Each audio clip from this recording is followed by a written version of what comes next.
Isa si Mia Linjoson, 15 taong gulang sa mahigit kumulang 500 kabataan na nabigyan ng mga libreng gamit pang eskwela mula sa iCare Compassion Ministry Foundation.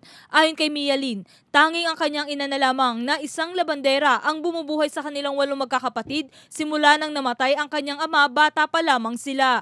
Kaya naman napaiyak si Mia Lin sa sobrang saya dahil sa kanyang mga natanggap. Masaya lang po.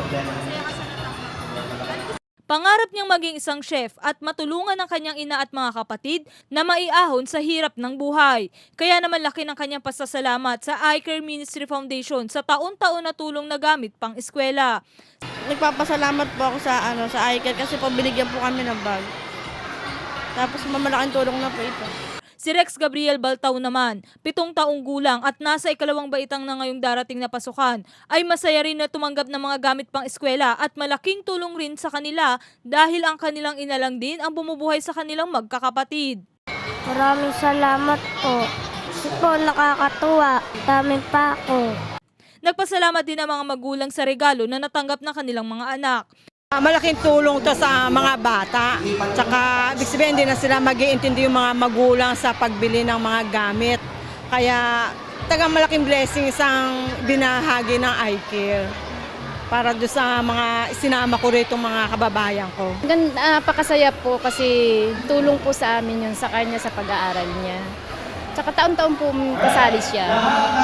Lagi po siyang napipili sa bigayan ng bag tsaka school supply. Siniguro naman ng iCare Compassion Ministry Foundation na patuloy pa rin ang kanilang pagbibigay ng tulong. Every year, tuwing magsisimula ang school month, ay nagpapamigay tayo ng mga ganitong mga bagay. Yung sa ibang mga panahon, mga ibang lugar naman ang napapabigyan. Pero every year dito sa Bulacan ay sa Bukawi especially ay talagang lagi tayong nagkakaroon ng pagbibigayan.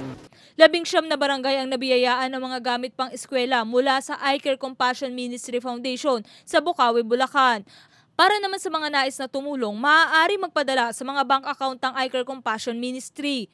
Para sa iba pang impormasyon kung paano maihahatid ang inyong tulong, maaari ring pumunta sa Facebook account ng iCare Compassion Ministry para sa iba pang detalye.